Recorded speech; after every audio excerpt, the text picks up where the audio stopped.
the new Copyright Amendment Bill is raising concerns beyond South Africa's borders. The global artist networks are calling on Parliament to reject the bill in the upcoming vote this week. So the International Confederation of Societies of Authors and Composers issued a statement over the weekend calling for the protection of the SA creative community. Some highlighted concerns were over fair use and royalties. Well, local artists have been just as vocal about their concerns. We bring in our very own much-loved and respected novelist and poet, Dr. Zakes Mda, into the discussion, and he joins us in studio. Dr. Mda, good morning to you. Thank you so much for being in studio with us. Thank you very much.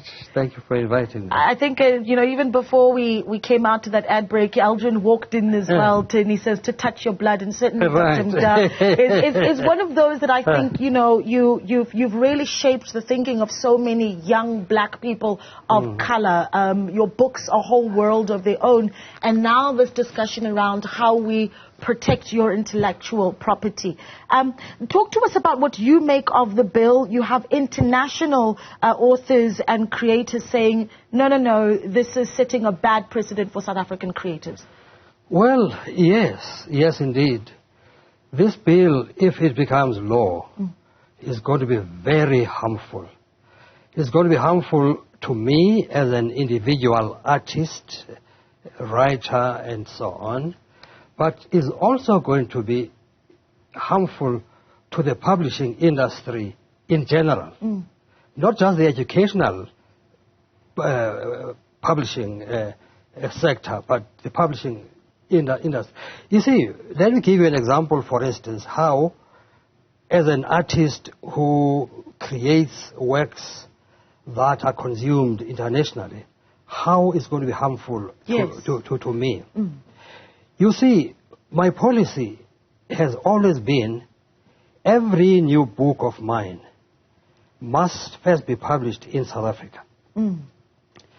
Why? Because it is important to me that international agents and international publishers who want to publish it in their languages and in their countries, they should get the rights from South Africa. In other words, that money must come to South Africa. It must be part, of the foreign exchange.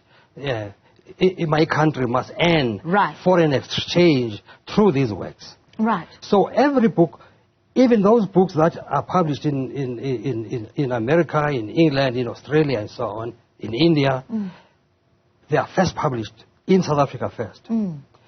Now, with this new bill, if it becomes law, those works will not be protected.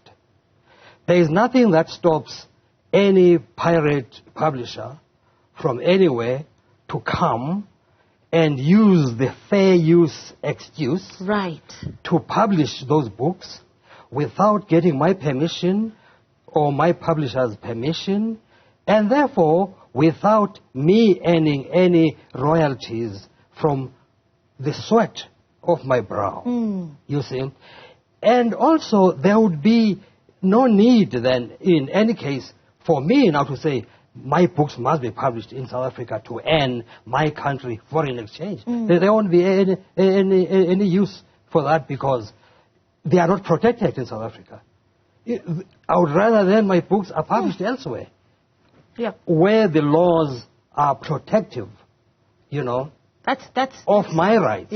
Yes. Because then essentially and this is what I'm understanding about what you're saying at the last bit, is that then you have creatives that say, well, instead of, even as a South African, instead of publishing here at home, I'd rather go publish somewhere else. Yes. That's frightening. In order to be protected, you see. Because in South Africa, the creative environment is not protected or will not be protected if this bill is passed. But one important thing, of course, even more than just me as an individual artist, the whole publishing industry will be destroyed. Because the bill states that, or the so-called fair use doctrine, which is quite different from what exists now, the fair dealing clause in the current act, you know, the Copyright Act of 1978, which at least had some clarity. We know exactly where we stood, even though there were some unfair elements about it. With this new bill, no one knows where he or she stands. No one, whether we're talking of creators, of publishers, and so on. Yeah. Because the fair use doctrine, the South African version of the fair use doctrine, you know, is unlimited. It opens doors as long as you declare that this material is educational. Oh. And therefore, you can use it and publish it without any limits and reproduce it. Over and over again. Yes, you see.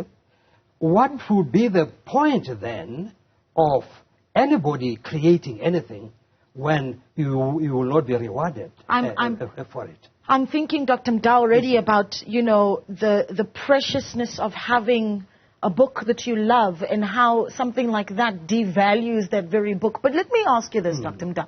You have, and one of the things that we do around this era that we're living in is talk about, well, the fourth industrial revolution and artificial intelligence. And you have actually, well, there are certainly reports that you've actually been on the other side of artificial intelligence, actually using some of your own IP.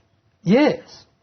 Well, at this point, I'm one of the writers in the United States who are involved in a class action where we are suing some of these artificial intelligence companies for having used our books to train AI, you see, over and over again without our permission. Now, at least the laws in the United States, even though they do have the fair use doctrine, it has limits. Whereas here, in this new bill in South Africa, it has no limits at all. That is why we are able to sue. That's why we are able to be in this class action where we are suing these companies. In the U.S. In the U.S. for... Now, if this had happened in South Africa here, and we were under this new regime of this bill, its law, there would be no chance that you could, because these companies could easily use the fair use doctrine, or the South African version of the fair use doctrine, which is not fair at all, especially on the side of the creators of knowledge. No, 100%.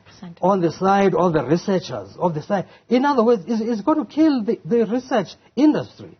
What would be the point of investing a lot of money in the creation of knowledge if anybody from anywhere can just come and use that knowledge without remuneration? Yeah.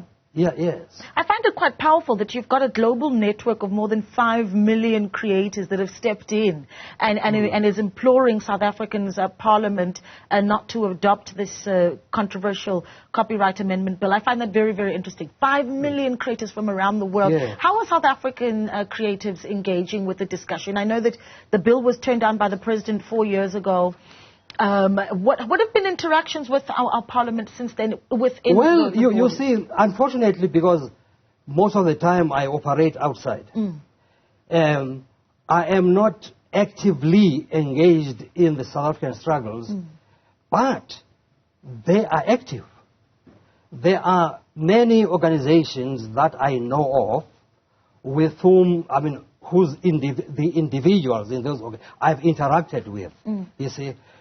The fact that this bill has taken so many years to come to this stage is precisely because of the strong opposition from South African activists, from South African artists, South African writers, and so on. So they have not been silent. They have been very, very active. Yeah. That is what actually has slowed down this bill, because this bill is very old.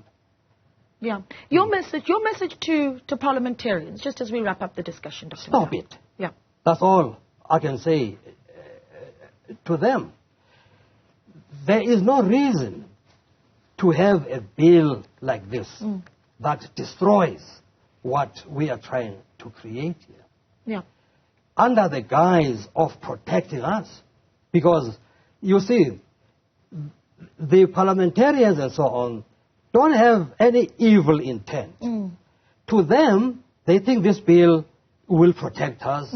It will open, so that we are able to use knowledge from the north, without having to pay for it and so on.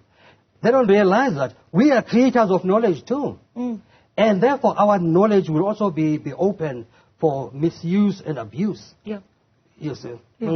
Finally, I need to let you go, but I know that your followers wouldn't be happy if we didn't know where to get your latest book, what you're working on, if there's another one coming. I remember in 2019 we heard, no, Dr. Mda's not releasing any more books, and people were like, no, we need more. Yeah. No, well, I mean, I'm focusing very much on painting now. Yeah. Because I have a series of exhibitions all over.